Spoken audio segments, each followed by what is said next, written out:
আমাদের সামনে রমাদান আসছে। যে কোনো ইবাদত পালনের আগে ইবাদত বিষয়ে আল্লাহ এবং তার রাসূল সাল্লাল্লাহু আলাইহি ওয়াসাল্লাম যে সওয়াবের কথা বলেছেন এগুলো মনে রাখলে ইবাদতে মজা হয়। যেমন রোজার অনেক মর্যাদার কথা বিভিন্ন সহিহ হাদিসে আসছে। একটা হাদিস আমরা সংক্ষেপে আলোচনা করি। রাসূলুল্লাহ সাল্লাল্লাহু আলাইহি ওয়াসাল্লাম বলছেন,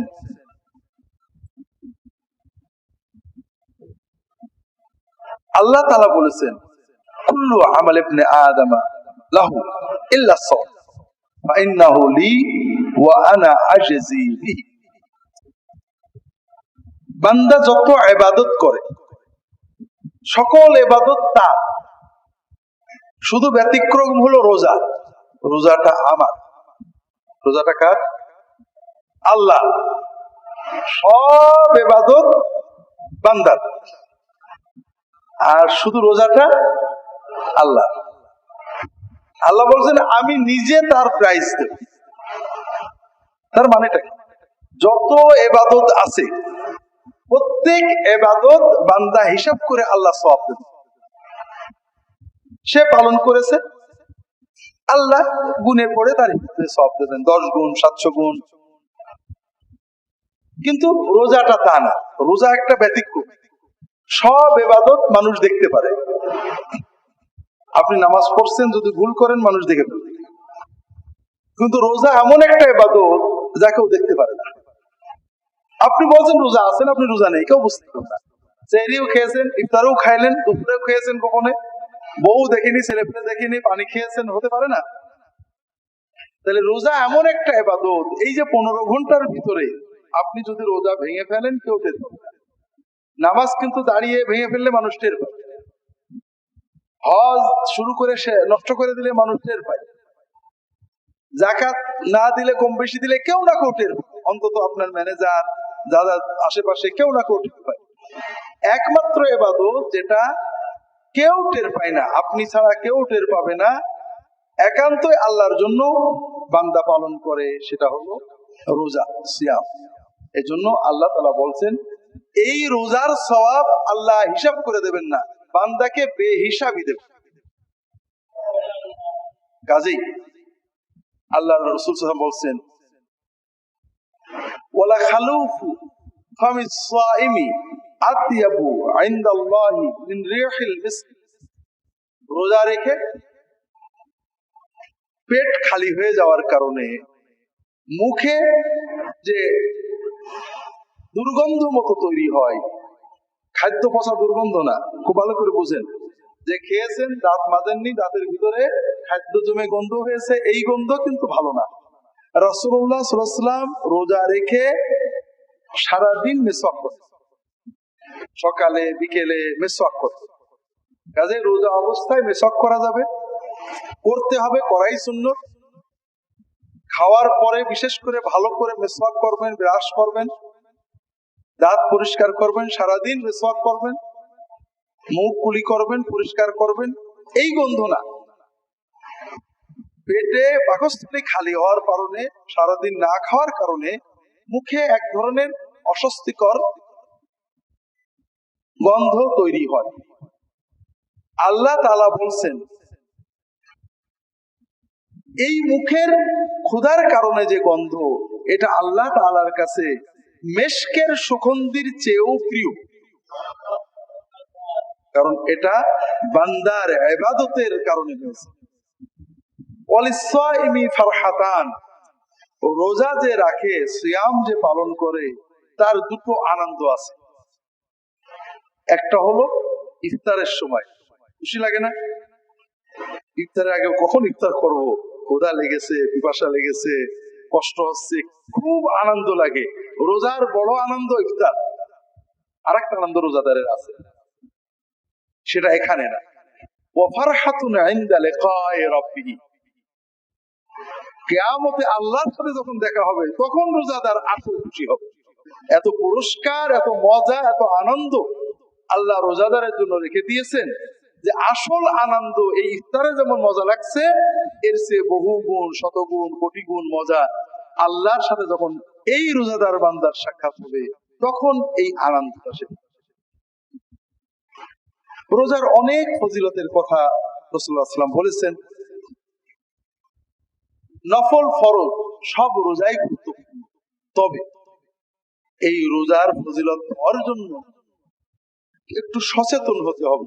তাই এই হাদিসে রাসূলুল্লাহ সাল্লাল্লাহু আলাইহি ওয়াসাল্লাম এরপরে বলছেন, আস-সাওমু জুন্নাহ ওয়াস-সাওমু জুন্নাহ, রোজা হলো ঢাল, পাপ থেকে ঢাল। ঢাল ফুটো করো না, তাহলে তীর লেগে যাবে। সেটা কেমন? ফাইযা কানা ইয়াউমু সাওমি আহাদিকুম ফালা ইয়াফসুক ওয়ালা ইয়ারফুস, যখন কেউ রোজা রাখবে, রোজাদার, সেজন্য রোজা অবস্থায় কোনো বাজে কথা, গুনার কথা, অশালীন কথা অথবা অশ্লীল কথা, পচা কথা মুখ দিয়ে উচ্চারণ না করে। অশালীন কথা, কর্কশ কথা, গালি দেওয়ার কথা, বাপ্পা তুলে কথা, অথবা এমন কথা, স্ল্যাং কথা যেগুলো আমরা সমাজে বলি, অমকের ভূত, তমকের ভূত, এইসব কথা, অশালীন বাজে কথা যেগুলো অশ্লীলতা প্রকাশ করে, কোনো কথা রোজা রেখে বলা যাবে না। রাসূলুল্লাহ সাল্লাল্লাহু আলাইহি ওয়াসাল্লাম এত কথা বাদ দিয়ে এই কথা বললেন কেন? কারণ যারা দিনদার মুসলমান, তারা সাধারণত কেউ মানুষ খুন করে বেড়ায় না, কেউ মানুষের মাথায় লাঠি মারে না, চাঁদাবাজি করে না। আমরা যে গুনাহটা সবচেয়ে বেশি করি সেটা হলো জবানের গুনাহ। আমরা সবাই সকাল থেকে সন্ধ্যা পর্যন্ত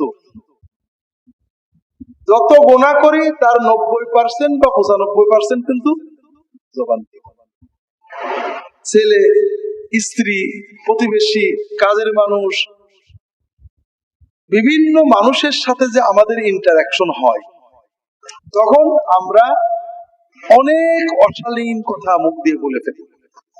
আমরা বুঝিও না যে এগুলো গুনাহ, অথচ আল্লাহ রাসূল সাল্লাল্লাহু আলাইহি ওয়াসাল্লাম বলেছেন, হাল ইয়াকুবুল ইনসানা আলা উজুহিহিম নার ইল্লা হাসাইদু আলসিনাতিহিম, মানুষদেরকে জাহান্নামে ফেলবে, উপুড় করে জাহান্নামে ফেলবে, তার মূল কারণ হলো তার জবান। জবান জবান আল্লাহ তাআলা আমাদের জবানটা দিয়েছে। আমাদের অনেকগুলো অঙ্গ প্রত্যঙ্গ আছে, হাত, হাতের গুনাহ আছে, চোখ, চোখের গুনাহ আছে, পা, পায়ের গুনাহ আছে, কিন্তু সবচেয়ে বেশি গুনাহ করি আমরা কি দিয়ে? জবান। এটা আমরা বুঝি না। আমরা মনে করি আল্লাহ মেশিনটা বানিয়ে দিয়েছে, ট্যাক্সও লাগে না, ব্যাটারিও দেওয়া লাগে না, রিচার্জও করা লাগে না, মাশাআল্লাহ। বিশেষ করে বাঙালি, চায়ের দোকানে 100 কথা, বউয়ের কাছে বসলে 500 কথা, দোকানে বসলে 300 কথা, কথা অটো বেরিয়ে যাচ্ছে। আর আল্লাহ বলছেন, ওমা ইয়ালফিযু মিন কাউলিন ইল্লা লাদাইহি রাকীবুন আতীদ, বান্দা প্রত্যেকটা কথা জবান দিয়ে ঠপাস করে বেরোয়, আল্লাহর ফেরেশতা ওটা লিখে দেয়, একটা কথাও বাদ দেয়। ওমা ইয়ালফিযু মিন কাউলিন, একটা সিঙ্গেল শব্দ, বাক্য যদি সে বলে, তার যে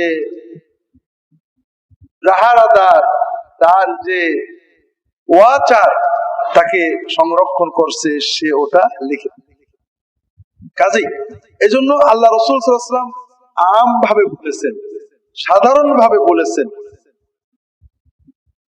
মান কানা ইউমিনু বিল্লাহি ওয়াল ইয়াউমিল আখির ফালইয়াকুল খায়রান আও লিয়াসমুত, যদি তোমার আল্লাহর উপরে আর আখিরাতের উপর ঈমান থাকে, তাহলে কথা মুখ দিয়ে বের করলে ভালো কথা বের করবা, নইলে তালা মেরে থবা, চুপ করতে।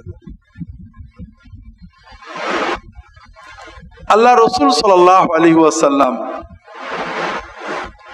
অন্য হাদিসে বলছেন, মিন হুসনি ইসলামিল মারই তারকুহু মা লা ইয়ানি, আপনি যদি ভালো মুসলমান হতে চান, তাহলে যেটা আপনার জন্য প্রয়োজন না ওইটা বাদ দেবেন। আপনি দোকানে বসে আছেন, রাজনীতির কথা হচ্ছে, আবহাওয়ার কথা হচ্ছে, আমেরিকার কথা হচ্ছে, দেখবেন আপনি কোনো অনুভূতি ছাড়াই অংশ নিয়ে ফেলেছেন, কথা আর আপনি চাপতে পারেননি, একটা বেরিয়ে গেছে। কিন্তু এই কথাটা বললে আপনার কতটুকু লাভ হবে, আপনার কি পরিমাণ সওয়াব হবে, কথাটার দরকার আছে কিনা, দুনিয়া বা আখেরাতে এই কথার দ্বারা আপনি কোনো টাকা পয়সা বা সওয়াব অর্জন করবেন কিনা, আপনার স্বার্থ সংশ্লিষ্ট কিনা, এটা চিন্তা করেন না। এইটা হলো মা লা ইয়ানি, অপ্রয়োজনীয় কথা। কাজেই যেটা আমি কথা বলার আগে হিসাব করব। আমি হিসাব করি মাঝে মাঝে, সবসময় হিসাব করি না। গাড়িতে যখন আমরা যাই বিশ্ববিদ্যালয়ে, আমাদের বন্ধুরা গল্প করে তো, আমি গল্প করি, মাঝে মাঝে আমি হিসাব করি যে আমি 9টার সময় গাড়িতে ছুটছি, 9:30 বা 9:40 গাড়ি থেকে নামছি বিশ্ববিদ্যালয়ে, এই 30-40 মিনিটের ভিতরে কয়েক হাজার কথা বলছি, একটাও দরকার ছিল না। একটা কথা উঠলো হয়তো রাজনীতি নিয়ে, ফট করে একটা মন্তব্য করলাম। একটা কথা উঠলো হয়তো আবহাওয়া নিয়ে, একটা মন্তব্য করলাম। একটা কথা উঠলো সৌদি আরব নিয়ে, ইয়ামান নিয়ে, আইসিস নিয়ে, একটা মন্তব্য করে দিলাম। তার সাথে আরেকজন একটা মন্তব্য করলো, অথবা আমাদের ব্যক্তিগত হাসি তামাশা, একজনকে একটা খুঁচা মারলাম, আরেকজন একটা খুঁচা মারলো। এইভাবে যতগুলো কথা বললাম, দেখা গেল এই 40 মিনিটে হয়তো প্রায় 400টা শব্দ আমার মুখ দিয়ে বেরিয়েছে মিনিমাম। এবং এই শব্দগুলোর একটা দ্বারা আমার কোনো সওয়াব হয়নি, বরং কিছু গুনাহ হয়েছে। আমি যদি এই সময়টা চুপ থাকতাম, কোনো সমস্যা হতো না, আমাকে কেউ খারাপ বলতো না, আমি নিরাপদে থাকতাম, রিল্যাক্স, ব্রেনটা রিল্যাক্স থাকতো। আর যদি এর বদলে আমি এই 40 মিনিট জিকির করতাম, তাহলে কয়েক হাজার সুবহানাল্লাহ অথবা কয়েকশো দরুদ পড়তে পারতাম। কিন্তু হয় না, কথা শুনতে শুনতে দেখা গেল ফস করে একটা কথা মুখ দিয়ে বেরিয়ে গেল। যখন এইটা আপনি কন্ট্রোল করতে পারবেন, তখন আপনি ভালো মুসলমান হয়ে যাবেন। মিন হুসনি ইসলামিল মারই তারকুহু মা লা ইয়ানি। চুপ করার অভ্যাস করেন, প্র্যাকটিস করেন যে আল্লাহ এই কথা শুরু হয়েছে, আমি বসেও থাকবো, কথা একটা বলবো না, ভিতর থেকে বেরোচ্ছে, এইটা বলি। এটা একটা বড় প্র্যাকটিস। বিশ্বাস করেন, আপনি যখন আপনার জবানকে কন্ট্রোল করতে পারবেন, আপনি শুধু আখিরাত না, দুনিয়াতেও সফল হবে। কারণ আমাদের দুনিয়ার যত ঝঞ্ঝাট এখান থেকে আসে। আল্লাহ কোরআন কেন বলছেন, ওয়ালা তাকফু মা লাইসা লাকা বিহি ইলম ইন্নাস সামআ ওয়াল বাসারা ওয়াল ফুআদ কুল্লু উলাইকা কানা আনহু মাসউলা। যেটা ব্যাপারে তোমার ইলম নেই, জ্ঞান নেই, সুস্পষ্ট জানা নেই, আন্দাজে অস্পষ্ট জ্ঞান দ্বারা লোকের কথার ভিত্তিতে তার পিছনে চলো না, সে বিষয়ে মন্তব্য করো না, সন্দেহ করো না, কল্পনা করো না, এগুলো করো না। কারণ তোমার কান, চোখ, অন্তর প্রত্যেকটার ব্যাপারে আল্লাহকে আমাদের দিনে জিজ্ঞাসা করবে। এজন্য জবানকে সংহত করা সবচেয়ে বড় জিনিস। আপনি রেগে গেছেন, এটা খারাপ, তো রাগ আসলে কখন খারাপ হবে? যখন জবান খুললো। প্রচন্ড রেগেছেন, তালা মারা আছে, খুব একটা সমস্যা নেই। কিন্তু যখন জবান খুলে দিলেন, তখন আর ঠেকাতে পারবেন না। এই জন্য জবানটাকে কন্ট্রোল করা, এটা আমাদের ইমানদারদের, বিশেষ করে আপনারা যারা আমাদের আজ সুন্নাহ ট্রাস্টে সুন্নাতের জন্য আসেন।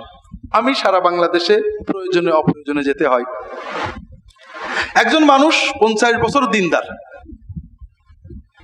সমাজের ট্র্যাডিশনাল দিনদার, আলেমুল আমাদের কাছে যান, পীর সাহেবদের কাছে যান, শবে বরাত পালন করেন, শবে কদর পালন করেন, কিন্তু হালাল হারাম সম্পর্কে সচেতন না।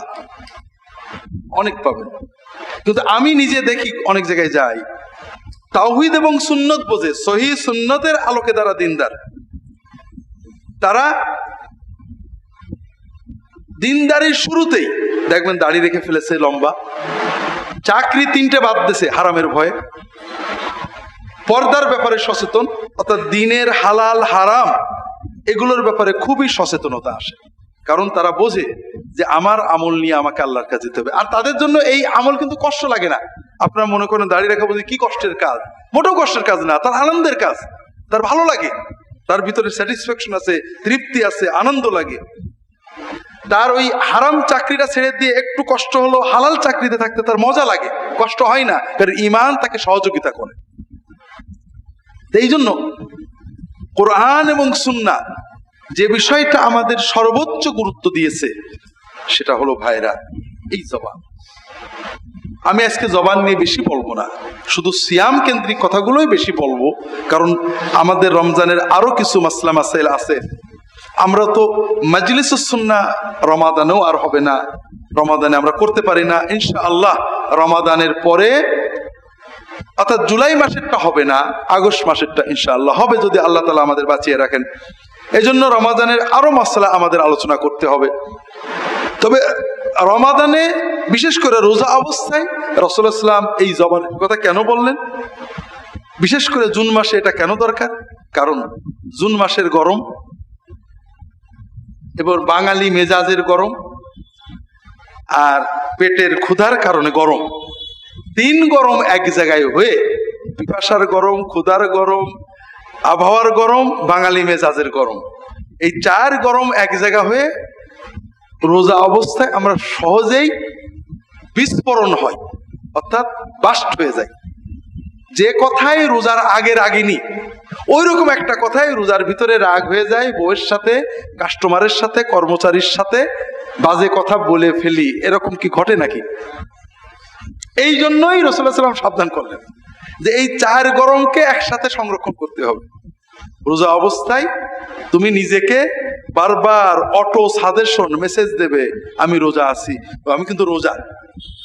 প্রচন্ড পিপাসায় তুমি পানি খাওনি, কারণ তোমার কাল মেসেজ নিচ্ছে রোজা, রোজা আছি, খাওয়া যাবে না। প্রচন্ড ক্ষুধায় তুমি খাবার খাওনি, কারণ তোমার অন্তর মেসেজ নিচ্ছে তুমি রোজাদার, খেতে পারবে না। ঠিক এই কন্টিনিউয়াস মেসেজটা আপনাকে দিতে হবে, আমি রাখতে পারবো না, আমি তো রোজা। আল্লাহ রাসূল সাল্লাল্লাহু আলাইহি ওয়াসাল্লামের জন্য বলছেন, ফাইন সাবাহু আহাদুন আও কাতালাহু, যদি কেউ তোমাকে, কোন রোজাদারকে গালি দেয়, আপনি রাখবেন না, রাগেননি, কিন্তু গায়ে পড়ে আপনাকে রাগিয়ে দিয়েছে, বাজে কথা বলেছে, গালি দিয়েছে, আও কাতালাহু, মারামারি করতে চলে এসেছে, ফালিয়াকুল ইন্নী ইমরুউন সাইম, সেজন্য বলে যে আমি রোজা আছি। তার মানে আপনি নিজে তো রাখবেন নাই, কেউ যদি রিয়াকশনারি রাগ তৈরি করে আপনি তাও রাখবেন না। এই মানের রাগ কন্ট্রোল যদি আপনি করতে পারেন তাহলে আপনার রোজা সফল, রোজা ঢাল। আর না হলে ঢাল কিন্তু ফুটো হয়ে গেল, আর ঠেকাতে পারবে না। এই রোজা রেখে জবানের গুনাহগুলো আমরা বেশি করি, তার ভিতরে বাজে কথা, স্ল্যাং কথা, অশালীন কথা, বকা কথা যেটা আমরা বলি, আর একটা হলো গীবত করা। গীবত সবসময় হারাম, তবে রোজার সাথে তার একটা সম্পর্ক আছে। রোজা মানে কি? পানাহার ত্যাগ করলাম, রোজার কারণে বিসমিল্লাহ আল্লাহু আকবার বলে জবাই করা গরু, ছাগল বা মুরগির গোশত রান্না করে ভুনে রাখা আছে রান্নাঘরে বা ফ্রিজে, আমি খাইলাম না, রোজা। আর গীবত করা হলো মরা ভাইয়ের গোশত খাওয়া, ভাইয়ের মরা লাশ আছে, আমি ছুরিতে কেটে কাঁচা গোশত কামড়ে খাচ্ছি। আপনি রোজার কারণে হালাল রান্না করা গোশত খাইলেন না, কিন্তু মরা ভাইয়ের কাঁচা গোশত খাইলেন, তে কেমন রোজা হলো? এ তো কোনো রোজা হলো না। এই জন্য আমরা সবসময় গীবত পরিহার করব, তবে বিশেষ করে রোজা অবস্থায় আমরা মানুষের সমালোচনাটাই পরিহার করব, কাউকে নিয়ে কোনো কথায় যোগ দেবো না। যখনই দেখবেন মানুষ নিয়ে কথা আছে, অ্যাভয়েড করবে, কারণ মানুষ নিয়ে কথা হলেই সমালোচনা আসবে, ব্যক্তি নিয়ে কোনো সমালোচনায় যাবেন না। গীবত কাকে বলে? আল্লাহ রাসূল সাল্লাল্লাহু আলাইহি ওয়াসাল্লাম গীবতের সংজ্ঞা, পরিচয় আমাদের বলেছেন। তিনি বলছেন, আতাদরুনা মাল গীবাহ, তোমরা কি জানো গীবত কি?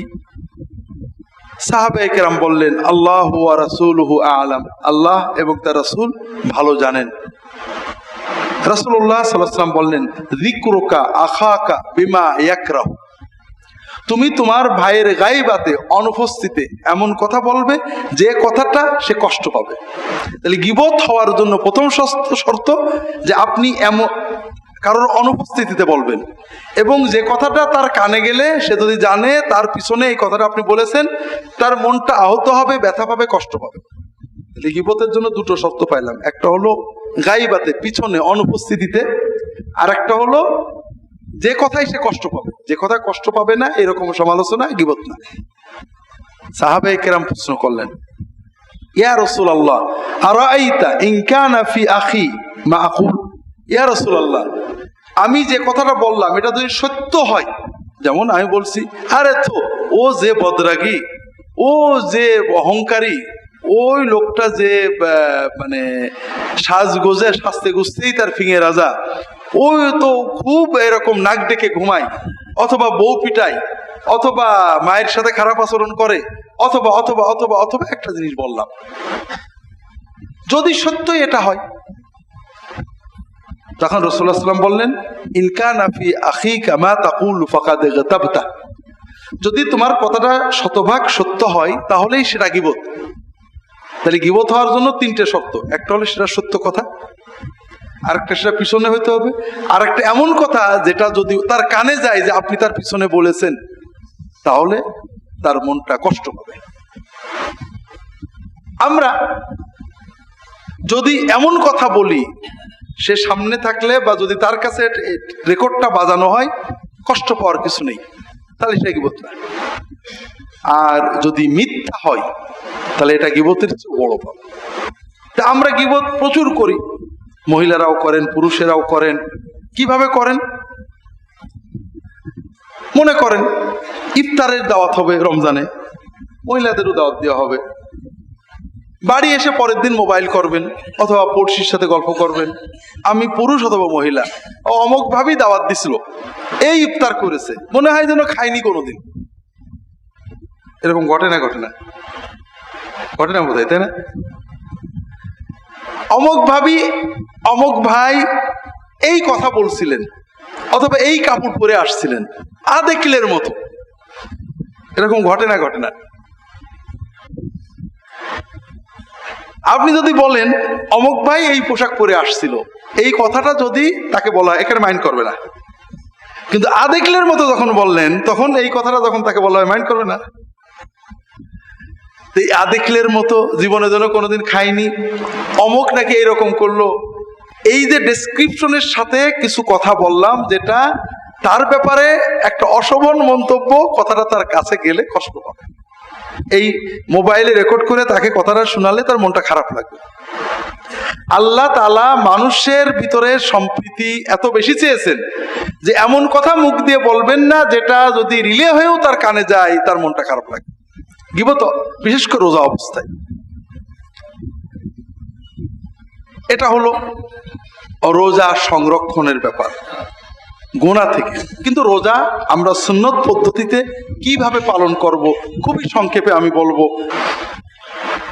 আমরা সুন্নাত পদ্ধতিতে রোজা পালনের জন্য কয়েকটা পর্যায় বলবো। প্রথম কথা হলো, আমরা রোজার চাঁদ যদি আমরা দেখি, প্রতি মাসে চাঁদ দেখার একটা দোয়া আছে, এটা আমরা পড়ার চেষ্টা করব। আল্লাহু আকবার বলা, আল্লাহুম্মা আহিল্লাহু আলাইনা বিল ইমনি ওয়াল ঈমান ওয়াস সালামাতি ওয়াল ইসলাম ওয়া রাব্বি ওয়া রাব্বুকাল্লাহ। অনেকে চাঁদ দেখলে সালাম দেয়, আমাদের দেশে বোধহয় এখনো আছে, দেখছেন নাকি? নতুন চাঁদ দেখলে সালাম দেওয়া, এটা কিন্তু ঠিক না, এটা খুবই খারাপ কাজ। চাঁদ দেখলে আল্লাহর কাছে দোয়া করতে, প্রথমে আল্লাহু আকবার, এরপরে আল্লাহ এই যে নতুন মাস শুরু হলো, এই মাসটা আমাদের ঈমানটা মজবুত রেখো, আমাদের সকল কাজে কর্মে বরকত দিও। দোয়াটা কেমন হলো? হ্যাঁ, মাসের শুরুতেই আল্লাহর কাছে বরকত চেয়ে নিলেন। ওয়াস সালামাতু ওয়াল ইসলাম, আমাদের দ্বীন ইসলাম ঠিক রেখো, আমাদের নিরাপত্তা বিপদ আপদ থেকে মুক্ত রেখো। এরপরে চাঁদের সাথে একটা কথা বলা, রাব্বি ওয়া রাব্বুকাল্লাহ, চাঁদ তুমি কিচ্ছু না। অনেকে চাঁদ পূজা করে, সূর্য পূজা করে, তোমার রব এবং আমার রব আল্লাহ, তুমিও যার বান্দা আমিও তার বান্দা। চাঁদ কিছু না, কিন্তু নতুন চাঁদ উঠেছে, আমি আল্লাহর কাছে দোয়া চাচ্ছি। এটা পারলে পড়বেন।